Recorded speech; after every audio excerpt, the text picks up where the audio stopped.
Alrighty. Hello again. Oh dear, I don't know what happened there. Apparently my the stream was just like, you know what? It's been a big day. It's been a difficult day. We need another break. So yeah, hopefully this is all okay. Now, fortunately, good, that's recording, yes. I am recording and saving everything locally, as well as... Now my webcam's playing up. Oh my god, what is happening here, guys? What is happening? Yeah, I'm also recording locally as well. So what I'll do is I'll probably take these two clips, I'll stitch them together, and we'll be fine. Okay, so... where were we? We were talking about twins. Now, what I was essentially saying at the end of the previous section is that essentially it is when this single zygote will split or divide into two. That's when we get twins, and they are identical because it's the same genetic material that's in both of those cells that's then further develop and grow into two different people. Now, what is also very interesting and what's important to sort of take note here is that if there is a clean division and a clean split between these identical twins, between the single zygote, then that's cool, that's fine. Oh, okay, never mind. I thought it froze again. Sorry. But where we can lead into issues is if this zygote here sort of splits apart, but not splits apart all the way, okay? If it only partially splits apart, that's where it can be a bit of a problem, because that is what causes conjoined twins, in which they share these bodies, various body structures, because that zygote hasn't split apart entirely. It's still fused in some area. Okay, so this is kind of focusing and zooming in a little bit more on this, the implantation step of what is to be pregnancy. So occurs 6 days after fertilization. That seems like a long time. But what we also need to keep in mind is that the now fertilized oocyte, our zygote, needs to move down this fallopian tube and begin this development into a blastula before it gets implanted down here. So what we're going to be looking at in this next slide is essentially a zoom in on what is happening here. Here we go. Now, again, it's going to implant, and it does this by essentially fusing the outermost layer of this blastula to the innermost lining of the endometrium. And then what that's going to do, this is called a tropoblast. Again, don't worry about it. Don't expect you guys to know that. That's fine. Then it's going to trigger that release of HCG, this human chorionic gonadotropin, which is going to, again, allow the corpus luteum to continue existing. It's not going to degrade and form the corpus albicans. And again, that will sort of facilitate and support pregnancy. Now, what is also quite interesting is that with the home pregnancy test that you can do, so where you pee on the stick to see if you're pregnant or not, what that is actually doing is it's testing for the presence of HCG. So it's detecting the presence of human chorionic gonadotropin, and that is what will determine whether the test is positive or negative. Okay, ectopic pregnancies. I'm going to be quite brief here, but what an ectopic pregnancy is it essentially is the beginning of the development of an embryo, but outside of the uterus. So most often, what actually happens is that instead of the fertilized egg coming down into the uterus, into the endometrium, and implanting here, which is what we want, that's the aim of the game, what will happen is that it won't implant here. It will actually implant sort of more commonly in the fallopian tube here, which is obviously a gigantic problem because the fallopian tubes are not built for that. So the big thing, what can often cause this is blocking of these tubes by, sort of from scarring. Which can be caused by chlamydia. So this chlamydia can cause an increased inflammation, can cause scarring within the fallopian tube, which can affect the movement of that fertilized oocyte, the zygote, down that fallopian tube. Again, tubular surgery, it basically damage to the fallopian tube there that can affect the movement of that fertilized zygote into the uterus. That can cause ectopic pregnancies. Another big thing as well is smokers. Okay, ectopic pregnancy is twice as common in smokers than non-smokers, and it comes back to the same explanation that I gave when we were talking about the lungs and smokers' cough. How smokers, when they always seem to cough, and they always have that horrible, wet, mucousy smoker's cough. And the reason for that in smokers, in the lungs, is because of the mucociliary escalator being affected, because the cilia are essentially becoming paralyzed. So it can't push that mucus up and out of the lungs, which means it sort of sits in the lungs, which is why smokers try and hack it up, as by this horrible smoking cough. Exact same theory, except instead of smoker's cough, it affects females by paralyzing cilia, which is the exact same thing we saw with the smoker's cough, but instead of the cilia in your lungs, it's paralyzing the cilia within the fallopian tube. And that cilia, which is sort of works like little hairs like this, sort of push and gently caress and push the fertilized zygote down the fallopian tube. So if that's paralyzed or affected, it's not going to push that fertilized egg further down, and it's going to result in a potential ectopic pregnancy.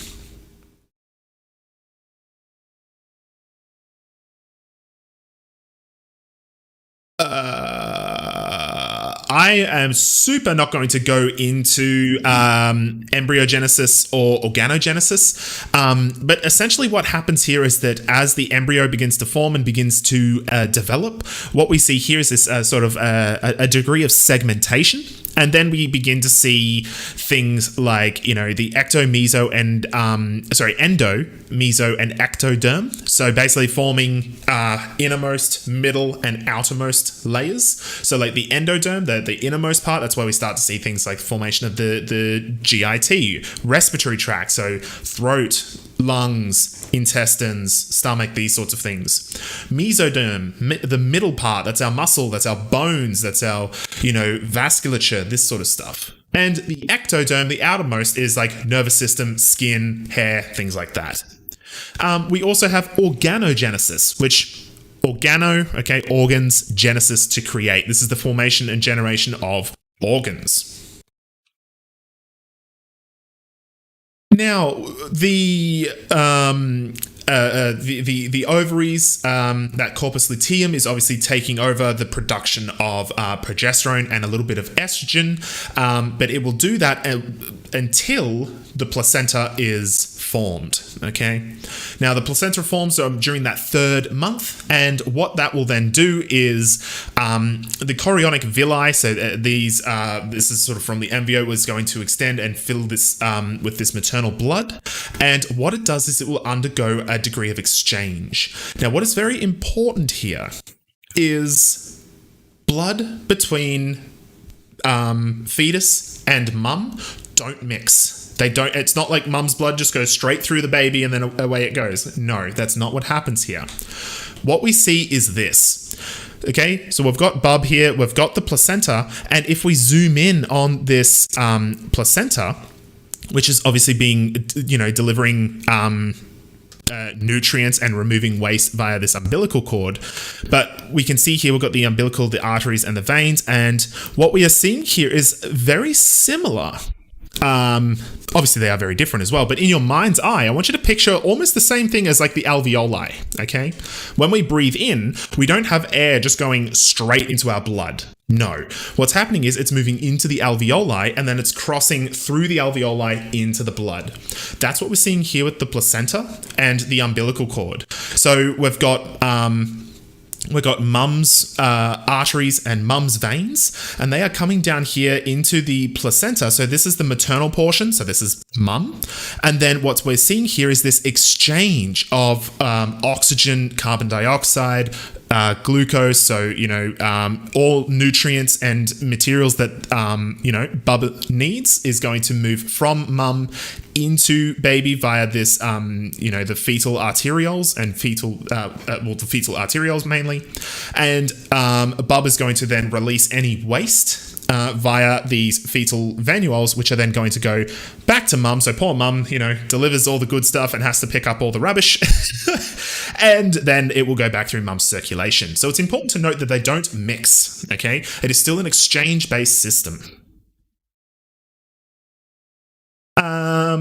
Looking at this exchange here, we can see diffusion of oxygen, nutrient, and waste. It also stores some nutrients and helps to produce hormones, like I was explaining before, with estrogen and progesterone. A big thing here is it's a barrier to microorganisms. So this is a big reason why if mum gets sick and say it is a bloodborne disease, it will help prevent that spreading to baby. There are obviously some exceptions to this. HIV, measles, chickenpox, these are all viruses. Viruses are very, very small, so it's very hard to filter them out via a barrier. Another thing too is that it is not a barrier to drugs like alcohol, okay? This is why you're not allowed to drink if you're pregnant. The big reason for that is that you have plenty of hormones. You also have an enzyme called a hiccup apparently, called ADH. Now, that's not the ADH that you're thinking of. I know we covered ADH as antidiuretic hormone. There is also another enzyme called alcohol dehydrogenase. And what that does is it helps to break down ethanol. That's all well and good for us as adults. Fetuses, on the other hand, they don't have ADH, okay? And the placenta is unable to filter out or remove ethanol. So alcohol is incredibly dangerous for them. Now, what is then going to happen is that during childbirth, once the baby has then been born, the physician will essentially say, all right, one more push, and then it will deliver then the placenta. Now, let's briefly talk about some of these maternal changes during pregnancy, okay? Poor mum at week 1 will not look the same as mum at week 30.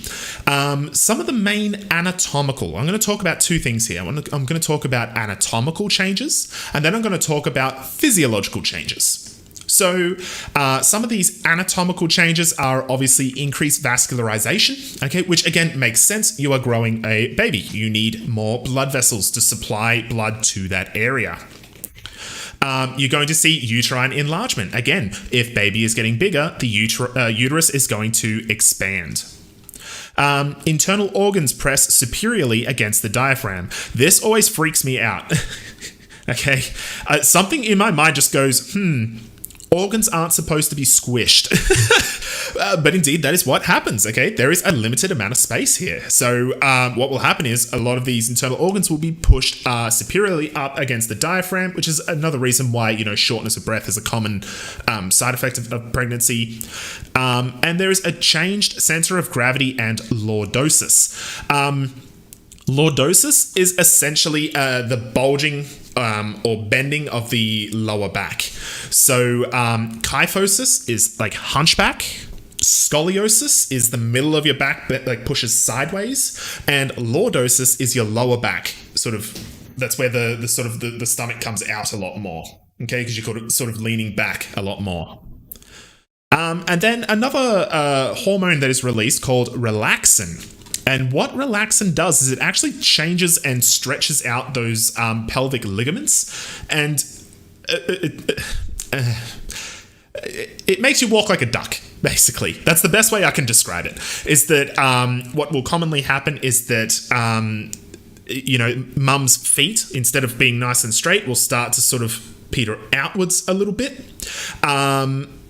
and yeah, you will sort of waddle more because you've got, you know, a big pregnant belly, and your body needs to try to accommodate for that somehow. Okay, those were some of the anatomical changes. Now let's talk briefly about the physiological changes. A couple of things here is that we're going to see a huge change to hormones, which again makes entire sense. Big thing here is insulin. There's going to see a lot more insulin being released. Fatty acid metabolism. Okay, what is happening there? Well, you're growing a baby. Okay, you need energy. So your body is going to be releasing a lot of insulin and breaking down a lot of fat to try and get as much glucose around, because you're having to produce a lot more tissue. You're having to essentially, again, grow a baby, and that's tough work. This will also see a result, an increase in metabolic rate, because you're having to do a lot more. Now, just coming back to the insulin and fatty acid metabolism, this can actually cause an increased risk in what is called gestational diabetes. And this is diabetes when you are pregnant because of what is happening here with respect to your changed hormones. Now, there's also strong effects to the GIT, things like morning sickness, there can be constipation, heartburn, all that sort of stuff. There's an increase in urine production, and there's also an increase in bladder pressure. The reason for that is, again, if we look at where the uterus is when compared to the bladder, they are very, very close. And because we measure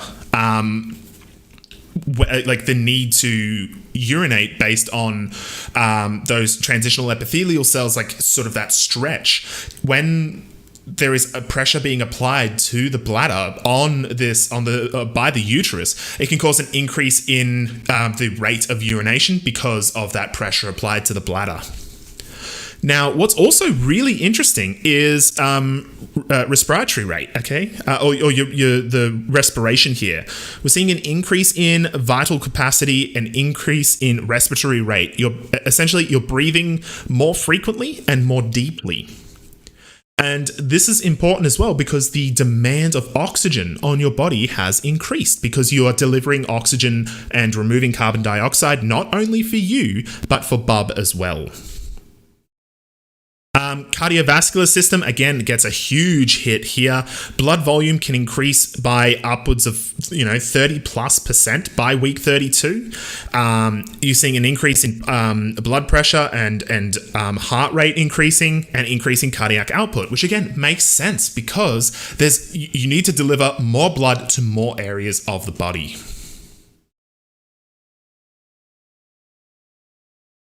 Okay, so now looking at birth. Now we've looked at an example of a negative feedback loop, which is what we saw with testosterone and estrogen looking at gonadotropin releasing hormone.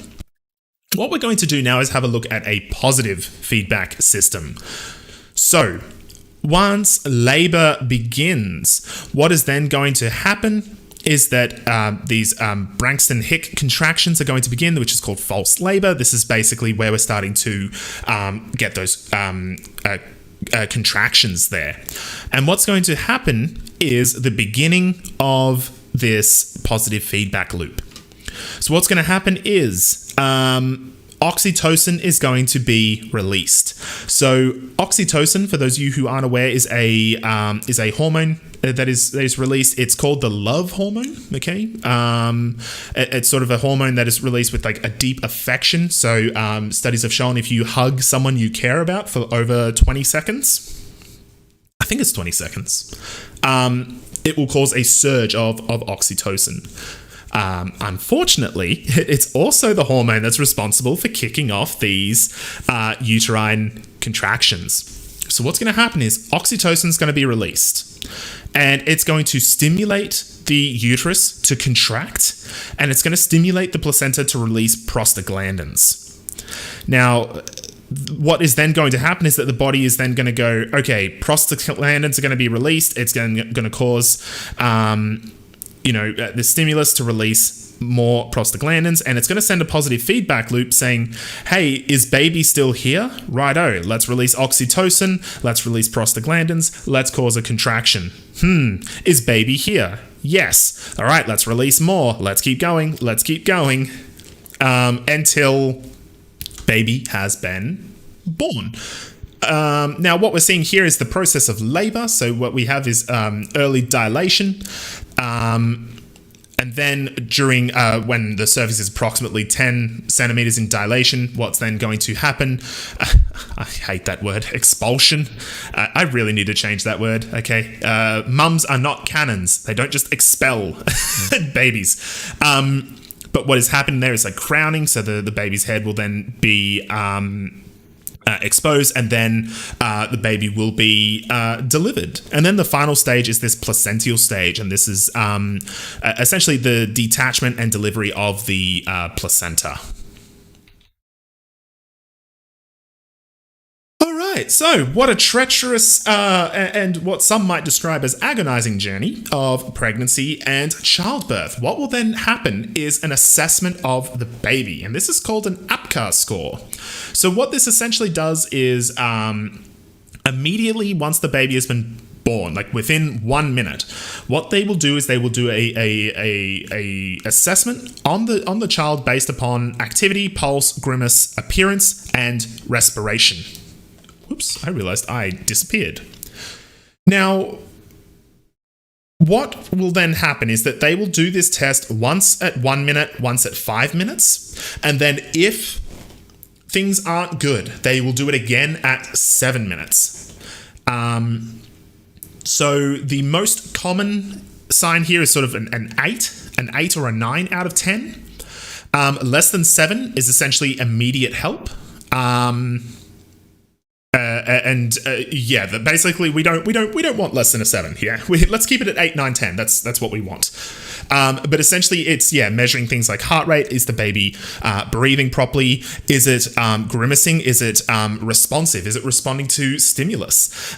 Is it active? Is baby able to move? And appearance, is baby a normal color? Is there indicating pink on sort of skin, hands and feet, making sure adequate blood flow, baby isn't like jaundiced or something like that. There's no problems with the liver.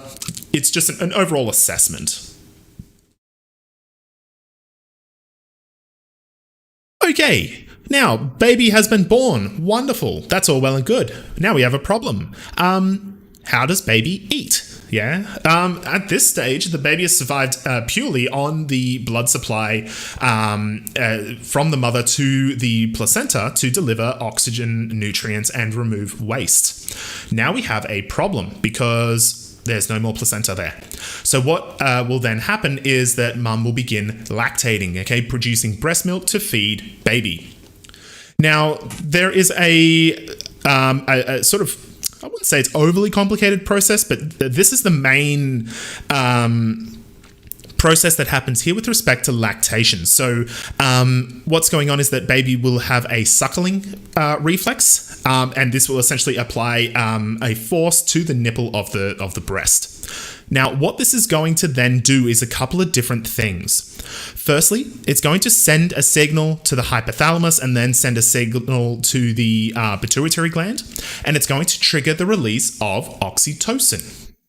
Now, what oxytocin will then do is it's going to trigger what is called the letdown reflex. And what that essentially means is that it will trigger that letdown reflex and will eject milk from the nipple through that milk duct there.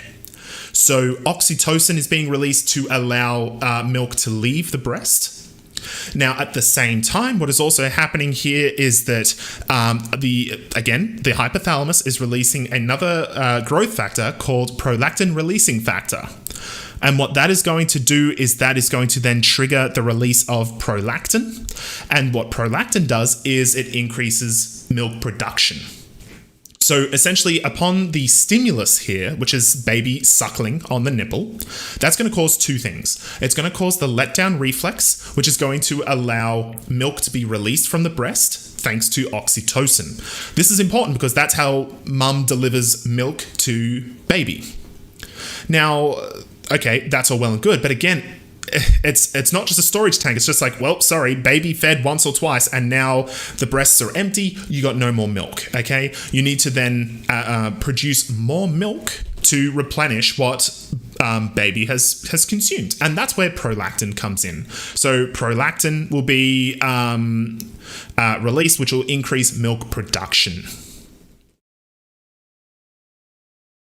Now, breast milk is incredibly important, okay? It has a huge amount of fats and ions, okay? It has a huge amount of amino acids, and they're very easily absorbed for baby. IgAs, not the store, it's immunoglobulin A's. It has, lysozymes, interferons. These are all big things with the immune system, okay? This is to help protect baby from sort of foreign bugs like, bacterias and stuff like that. Prostaglandins and interleukins, this is to help, it's basically an anti-inflammatory for baby. Help to prevent against those microbes. Another big one here is that the milk is a laxative. And this is very important because it is... it's useful for the baby to help clean and get rid of the meconium. Now, the meconium is a poop that is so bad that it earned its own name.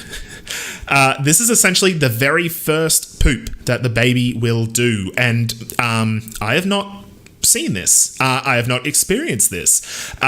It has been explained to me by many mothers almost like tar. It's like a sticky glue-like substance. And apparently it's just absolutely awful. So it works also as a laxative to help, clear that meconium from the baby, and help to support the good microflora within our GIT for the baby. Woo! Alrighty, guys.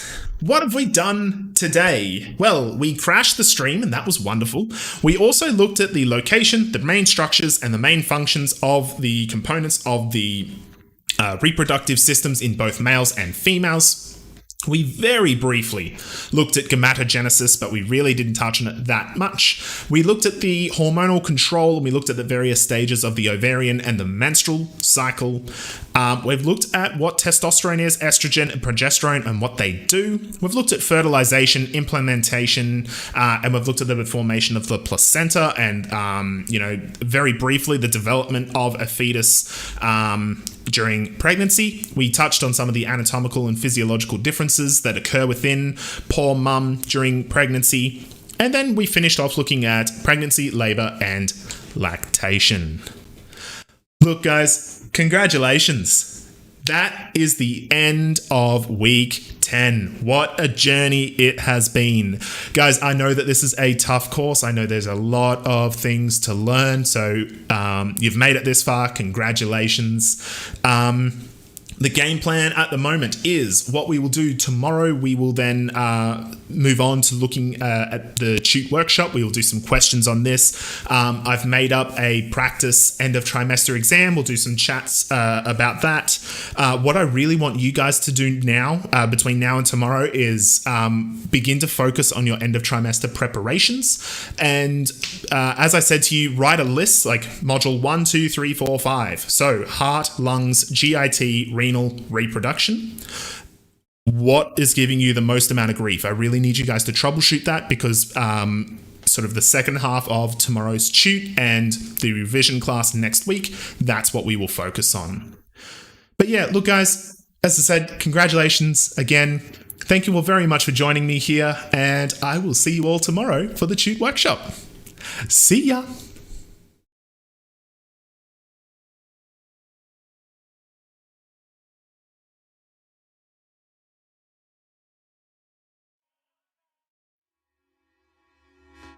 The love in